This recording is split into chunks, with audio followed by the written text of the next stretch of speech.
Hey, y'all, what's up? Your girl G here. Welcome back to my channel. Just coming to chit chat with y'all really fast. Shoot the regards to Real Housewives of Atlanta. Y'all, this clearly was a filler episode. We know when the ladies go on a trip, we don't really get the trip, the actual actions of the trip until after a filler episode. So right now, this is just the lead up to the bullshit that's getting ready to happen, clearly between Kenya and Marlo. This season has been Marlo poking at Kenya. And as we have seen, y'all, Kenya has not really been feeding into the Marlo BS. Marlo got her peach and was like, bitch, I'ma hold on. But unfortunately, Marlo, you're just going about it in a way that's not really suitable to the drama that you're trying to create. Now, we all know everybody has to have their storyline. Everybody has to have their thing for the season. And Marlo is insistent on making it Kenya because of their previous beefage. But Kenya, as she said, like, if we said we're going to make up and really be friends, then that's what we're going to do. But unfortunately, we know the only place Marlo knows how to go to is to hell. She goes low, or you go low, she goes to hell, or she goes to hell first. And then that's when you got to go to the depths of purgatory, okay? But nonetheless, you guys, let's go ahead and knock out this episode so I can hop out the car because this bitch is going to start getting hot real soon because we got to get the AC fixed, okay?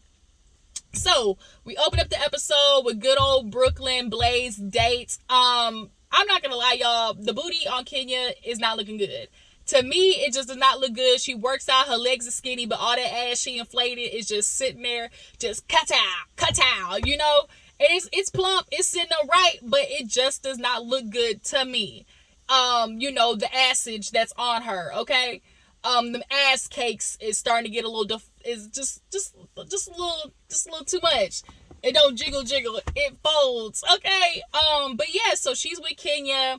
I'm gonna tell y'all, let y'all in on a secret about what I think happened with Kenya. That nigga Mark, we all know he's an ain't shit husband, ain't shit man, ain't shit daddy. And I think Kenya knew that before she got married, y'all. I'm not going to lie. Kenya saw them red flags. She saw those red flags. But in regards to her wanting a kid, Kenya was willing to put up with that if what came out of it was a child. Because we know Kenya wanted a child. And for her, having a child in the matrimony of, after wedlock, that was very important to her. So people couldn't just say, oh, she got pregnant by a nigga. Like, she was a whole ass wife before she had that baby.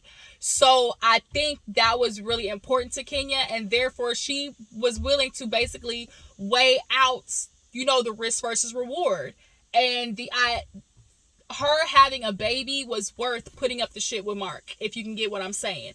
Kenya saw those red flags and was willing to basically throw that to the side for the greater cause or the greater reward of her being able to have a baby. The baby's gorgeous, look just like Mark though. That's kind of hard though. When you leave a nigga and your baby look just like it, it's like you just look just like your damn daddy. And then in the essence in the idea of Sierra, when she named baby Future, you was not gonna be with that nigga long term, that hood nigga from the streets. And for you to name that baby Future and now he calling Russell Pops, he actually calling him daddy, his own daddy that he's named after ain't even nowhere around. He called another man dad. Like, y'all gotta stop giving these babies relations to if they daddy ain't shit. Like, y'all gotta stop giving them connections to them because it honestly does no good and the man don't even deserve it, truth be told. So they're having this play date. Super cute. In Brooklyn, she's like, I want popcorn. And Kenya was like, how do you ask? And she was like, may I have some popcorn, please? It was so cute. And they went and got some popcorn. They sat down. Blaze and her are clearly going to grow up together. And that's something that, Kenya and Candy really just like, are grateful for. Like, their daughters are going to kind of grow up together, So here's where the shit starts. Kenya, of course, is letting Candy in on basically what's going on in her life. And a lot of it has to do with her struggling with, Kenya, more hair care.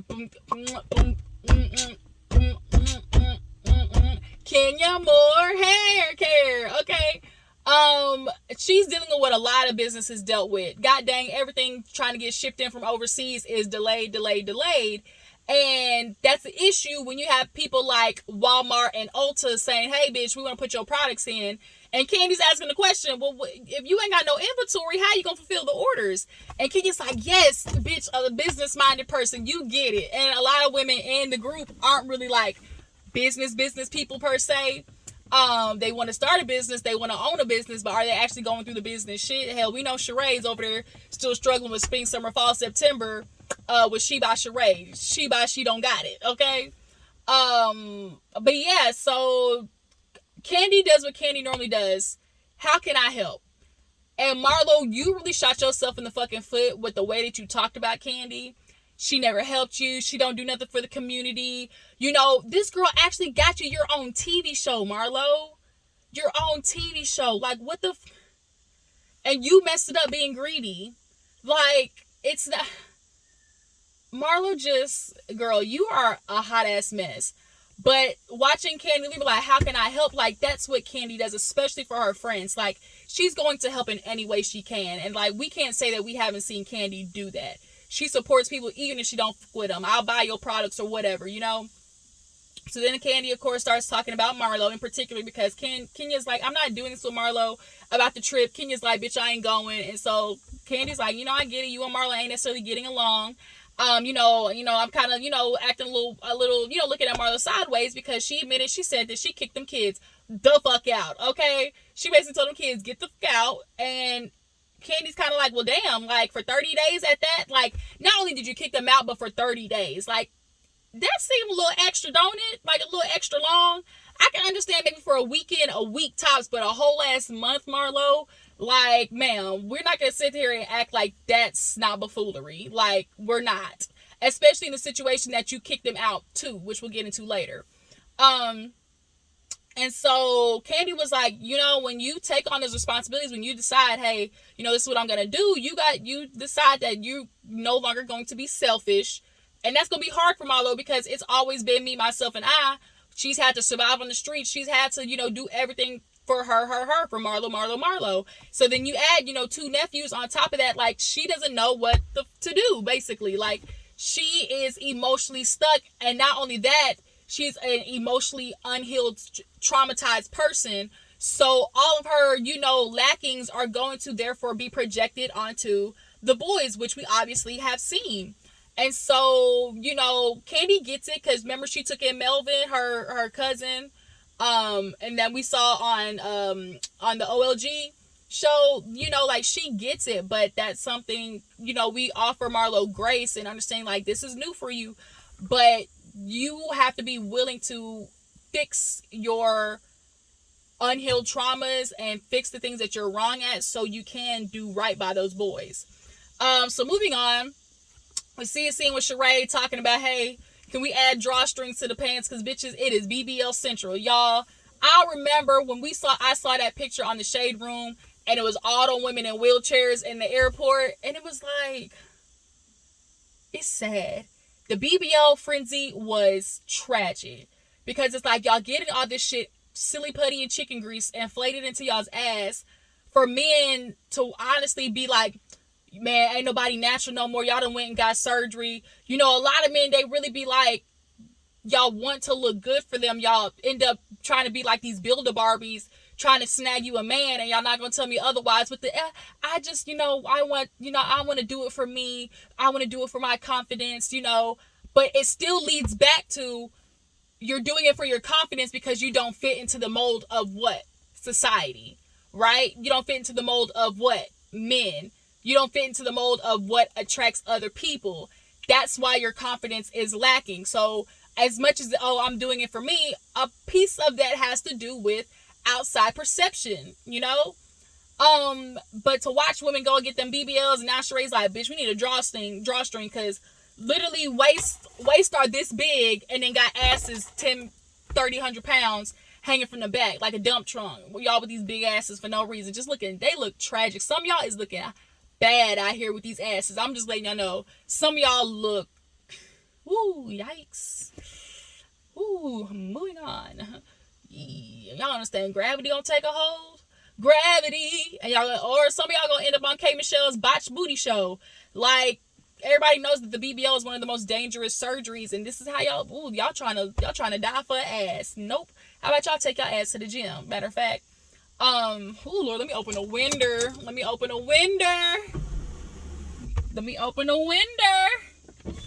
It's my window. I can't stand the rain. There we go. Hopefully nothing tries to fly in because it never fails. So moving on. Turn off radio, turn off. So moving on. What happened after that? Marlo goes to talk to her sister Crystal. Marlo basically brings Crystal up to show her, look at this mess.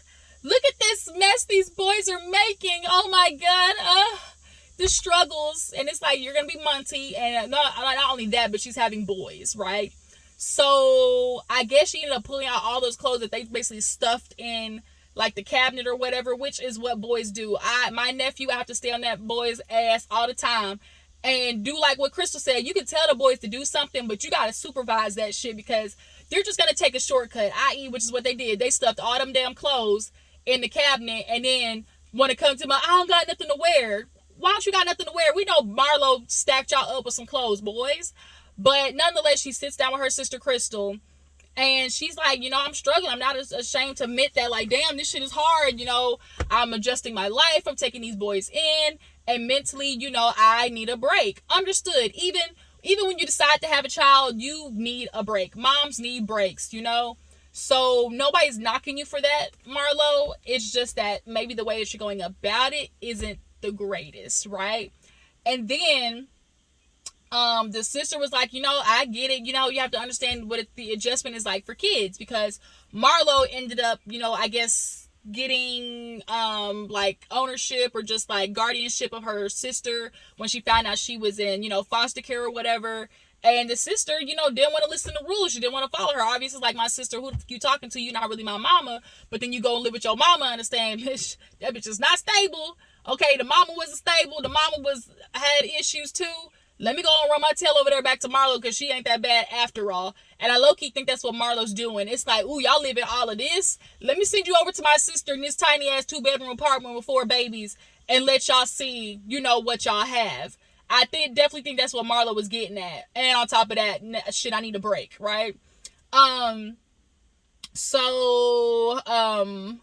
She was, ooh, don't come in, don't fly in. So, she was like, is there anything you think I could do better? And the sister was kind of like, hesitant to say it, but I'm glad she did. In all honesty, the sister was like, you know what? You got to understand, like, these boys are already going through a lot. They got a mom who's not only, on drugs, I think, but, dealing with mental health issues. They're moving into a new environment. And then on top of that, they got their auntie saying shit like, I ain't gotta take care of y'all, I can't stand y'all, like, get out of my face. Like, saying stuff like that, you're kind of reminding a kid or making a kid feel like a burden. And it reminds me of low-key that video that went viral, that black girl at that, like, parental convention, where she's like, when y'all sit there and want to tell kids, oh, I did this for you, I sacrificed this for you, oh, I pay bills, I take care of this, and this, you gonna follow my rules. Like, you're negating a child's feelings, and you're limiting them to, like, a financial transaction. It's like, bitch, I didn't decide to be here. You decide to procreate, fuck, and hop on the dick and do a full split, get pregnant, and have me, and push me out, okay? That wasn't my situation. I ain't got nothing on this. I didn't put in on this, Craig. But now that I'm here, like, don't try to throw that at me like, oh, I'm taking care of you, so whatever I say goes. No, and, like, me and my sister talk about how it was growing up with a mom who didn't really who was emotionally unavailable. My mom was there and she did all the steps of motherhood, taking care of us. But as far as like being there emotionally for us as daughters, she necessarily wasn't the greatest. My mom went through a lot, almost similar to Marlo. She was in the foster care system. Her mom gave up all the girls that she had, but kept the boys. So my mom had those type of issues and didn't really have a mother figure, to teach her those things. So we were kind of like learning lessons, or like basically learning by trial and error. And as much as parents want to sit there and say, oh, I'm not perfect, it's understood that you're not perfect, but where you mess up or where you went wrong, you have to be able to acknowledge that still fucks with me. Like, the ways that you went wrong and the ways that you weren't quote unquote perfect, I have to deal with the consequences, repercussions of that. I have to be the collateral damage of the ways you got it wrong. And so parents need to acknowledge, or just guardians need to acknowledge, like, hey, I fucked up, and be able to apologize And Marlo, that's honestly the first thing you need to do when those boys come back is apologize. Because saying shit to them like, I gotta take care of y'all, or you know what, y'all don't need to be here, get the fuck out, like, you gotta understand how that would make them feel and how they would internalize that, which is why the little nigga is punching holes in probably $5,000 cabinets, you know? And the sister was like, well, he need anger management. That's another thing too. First, you need to apologize. The second, put them in therapy ASAP. ASAP. And you need to be in therapy with them so you can show them, hey, I'm going to work on myself too. Y'all all need to be doing individual and group appointments, if you ask me. But yeah, it was good for the sister to be able to call her out on that, because it's like, girl, at the end of the day, like, there's an adjustment for them as well. And I'm assuming the sister ain't got a man in the house with her, because Marlo don't mention it. She's not mentioning, like, oh, she doesn't do it by herself. Oh, she has help. You sit there and say your sister already got 4 kids, and you throw 2 on top of that, Marlo, I'm sorry. That's a crock of shit, especially what we learned at the end of the episode in the living situation. So, everybody's getting ready to go on the trip.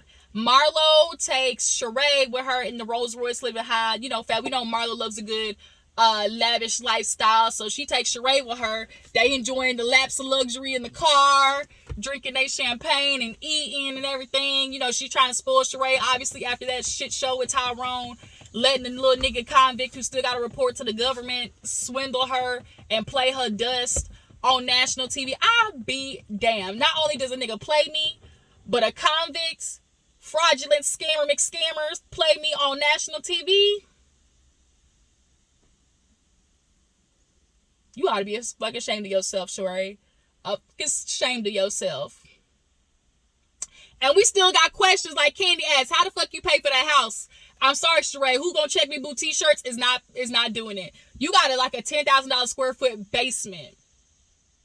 I know your mortgage is at least $5,000. At least. We live in a 3,200 square foot house, and our mortgage is $2,500 a month. So that's 3,500 square feet, and we live in Texas, and I know Texas and Georgia are relatively the same. You know, you get a bang for your buck, but bitch, I know that mortgage is at least 10 grand, at least. With how much, you know, stuff is in there and how much electricity, bitch. She built that big ass house for show, and now you really done fucked up, I think, honestly, Sheree, because if you gotta get kicked out of that bitch, that's gonna be more embarrassing. Try to keep up with the Joneses, like Toya ass on Married to Medicine. I'm gonna get into Toya's ass next when I talk about Married to Medicine. But yeah, keeping up with the Joneses is gonna have you in the red, Miss Boo. Who gonna check you, boo? The IRS. The IRS is gonna check that ass. That's who's gonna check you, boo. But nonetheless, she's riding with Marlo, and so Drew, Candy, and what's her friend's name, Moneta, they're riding, and Marlo sends an Aston Martin. And so they're like, oh shit, you know, let's go. And she also sends them food, because we all know bitches love to eat. Bitches is me, you know, I love to eat, Candy loves to eat. If we go on a trip, hour and a half, bitch, we stopping somewhere to eat. But she sent them some food, and they got in, and the lady's like, ooh, y'all can't eat in here, like, at all. And Candy and everybody was like, the fuck? I can't eat in here. So they walked their asses back up to the house, and boy, they enjoyed that food real good, okay? Basically, Marlo cut a deal with Aston Martin, was like, hey, I'll present y'all show, y'all car on TV. But Aston Martin was like, this bitch better come back in the same condition, though. And Candy felt offended, because it's like, bitch, I can afford 30 Aston Martins. I could take care of every motherfucker in here if I wanted to. I can do that. Candy was saying, I can purchase all of Aston Martin if I want to, right? And now you're going to tell me I can't eat no chicken wings up in here? Man. So they go and eat their food, come back down, they on their way. They call Marlo and Kenya, and actually Candy called Marlo ahead of time, let her know that Candy wasn't coming. All Marlo had to say was, we'll be without her. And it's like, no, you won't, because who the fuck you gonna argue with? Who you gonna poke at? Stop calling me, people. Scammer McScammers. Yeah, so they're on the way. They call and talk, and basically they were talking about like who's coming. And she asked, well, who's in your car? And Marlo's like, oh, me, Sheree, and Kenya. And they was like, Kenya? And they was just like, man, bitch, quit lying. So then in their car, obviously Candy's on the way and basically telling everybody about what happened with Marlo. Oh, you know, Marlo, she kicked her nephews out. And we like to think that Miss Sheree is the bone collector, bone carrier. But as Sheree said, I put that down. I'm no longer the bone carrier. And right now, Candy is sneaky, sneaky graveyard. She is the Grim Reaper. She is sneaky, sneaky, McSneaky. And ooh Lord, I'm over here sweating. Let me get this little napkin right here. This old napkin. Your girl is sweating in this car trying to make this video, so I'm gonna make this quick. Okay, I'm gonna make this quick. Yeah, so she's basically telling everybody about Marlo's business. It's like, damn, Candy, here we go. This is why you be getting into bullshit. But, you know, Candy got to do her job because she's a real subtle one. She, you know, is the person. It does no good for everybody to be drama starters crazy. You always need that one-off person who's neutral, who can secretly, you know, or silently kind of cause the bullshit, and that's Candy. And so yeah, and everybody's kind of like, well, damn, like 30 days you kicking, you telling her that you don't want them, like, you know, you can't do that to kids. Like, you know, if you're gonna take that responsibility, boo, like, you gonna have to take it. So they get to the cabin. It is nice. It is probably one of the nicest houses that I have seen on Real Housewives of Atlanta. But it does not shock me because, you know, Marlo, like I said, she probably called one of her little Tom, Dick, and Harrys and was like, hey, you know, can me and my friends use this house? And since he on vacation, he a rich broker somewhere, he said, yes, ma'am, but make sure when you get back, you bring that ass here because you're gonna have to repay me. And y'all know what I mean by repay. Repay, okay? That gawk, that gawk, that gawk, okay? Give him a heads up, though, so he can take his Viagra. Or if, you know, a woman is involved, give him that Mercedes experience. Let that nigga get mad. You bumping coochie, she done turned my wife out. Boy, that shit was funny. But yeah, nonetheless, all the ladies are there. And they do the rooms with the candles, which was super duper cute. That's probably one of my favorite, like, pick the room situations. And they guessed, like, who was the candle. Drew was, like, something and devoted. Sharada was funny. High expectations. Was it high hopes, low expectations? Bitch, that's embarrassing. Embarrassing, okay? Embarrassing. Somebody was like complimentary clothes or outfits, and that was Sonya. Sonya's coming later. She's doing a deal with iFit, and iFit I think is in connection to like either WeFit or iPhones. Like they have the app and you do subscription and stuff like that, which is not a shocker because that's what Sanya does. Sanya's trying to show Drew how to do it the motherfucking right way, okay? Drop it with Drew, me, iFit, Sonya, and the Rosses, okay? We really who the ones who work out. Drop it with Drew is a hot ass mess. You trying to bring it off, try to persuade convince people that, oh, it's your business and this is what you're doing, and then bitch come to find out you just the face. Basically, you the ambassador. Drew is fraudulent, okay? Her and her nigga fraudulent. So yeah, everybody picks the rooms. Marlo lets them know, bitch, take a whole bath. We gotta go eat, okay? Wash everything, your underarms. Everybody knows what a whole bath is. You take that washcloth and you gotta hit them hot spots. The face, the underarms, and the coochie. If your twat's a little musty from the ride, go ahead and, you know, dove it up. You know, dove, caress, St. Ives, whichever one you use. Whichever one you use. Or the feminine wash. You know, whichever one. Just make sure you ain't in here hot. Hey you guys, sorry I have to finish this video with just doing a voiceover because while I was recording in the car, my phone was overheating and you can't use apps or record when your phone is overheating. But nonetheless, I just want to finish talking about Real Housewives of Atlanta. So basically, after everybody did their little hoe bath, they made it to the restaurant. We have Drew, Candy, Marlo, and what's that girl name that came with Moneta. And so all of the ladies are sitting down, basically talking about what they're expecting from the rest of the trip. Obviously, Drew was like, when she sees Sanya, or Candy was like, girl, when you see Sanya, that all that positive energy is going to go out the window. And Candy's asking Marlo about Kenya because she's thinking how she's going to feel when she gets here. And we all know Kenya loves a good entrance, and they kind of did the flashback because even though Kenya said she wasn't coming, bitch, we knew you was coming. And they did the flashback of when Kenya did all these great entrances. We went all the way back to OG Atlanta when she came in with the butt pads and pretended to be Phaedra. And then, of course, the infamous Kenya more hair care. Okay, Kenya solidified being a memorable housewife at that moment. That was Kenya's, you know, big moment of solidifying being a big player on the Real Housewives franchise. But nonetheless, Kenya shows up. and it's obviously going to be a battle between her and Marlo. Marlo's asking, is she staying at the house? And she's like, well, I gotta figure out where Brooklyn is. I got a house though.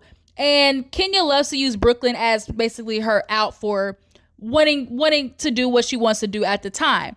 Marlo's trying to create an issue with, you can't stay at the house. Like, well, she's like, well, you need to let me know. And she's like, well, I'll let you know. And she's like, well, when are you gonna let me know? And she's like, when I figure it out. And Marlo's like, well, when are you gonna figure it out? And she's like, when I know. And she's like, well, when you know? And she's like, well, I'll tell you. So they really were just going back and forth, being hella petty. And Kenya was like, girl, okay, Marlo, let's cut to the chase. Like, you're not a good friend. You haven't been supporting me. You constantly said rude things about me. I've tried to give you chance and opportunity after opportunity, and you're showing me that you're not a good friend. And Marlo's trying to overtalk her. Everybody's like, Marlo, you were pulling a whole ass Drew. You're not sitting there listening to Kenya. Finally, Marlo rebuttals basically by saying, well, Kenya, we are the same people. I go through stuff.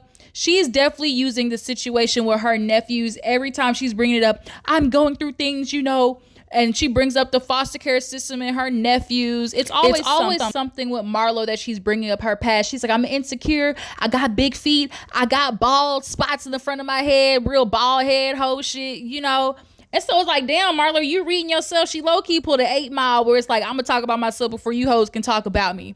But at this point, Kenya just kind of feeling like, well, damn, if I don't want to stay at the house, I don't want to stay at the house. Obviously, everybody wants her to stay at the house. But, she was going to see the house first. And we'll just see how it plays out. But Marlo has definitely been trying to get a moment with Kenya. And Kenya's trying to avoid going there. But it's like, at some point, you're going to poke enough and you're going to get the rebuttal, and you're going to be mad when Kenya starts, going low with that ass, because you don't know how to quit, Marlo. I understand you want to keep your peace, but you're just going about it the wrong way. And you might have shot yourself in the foot, not only going after Kenya the way you did, but especially Kandi. We all know Kandi is Bravo's gold. So yeah, that's where the episode ended. Y'all tell me what you feel about Marlo and Kenya going back and forth. Do y'all feel like Marlo is doing good for her first season when getting the peach? And is Kenya wrong for not wanting to stay at the house? Let's just see how everything plays out. I appreciate y'all for tuning in. Make sure to follow my Instagram and Twitter, and I will catch you guys later. Deuces.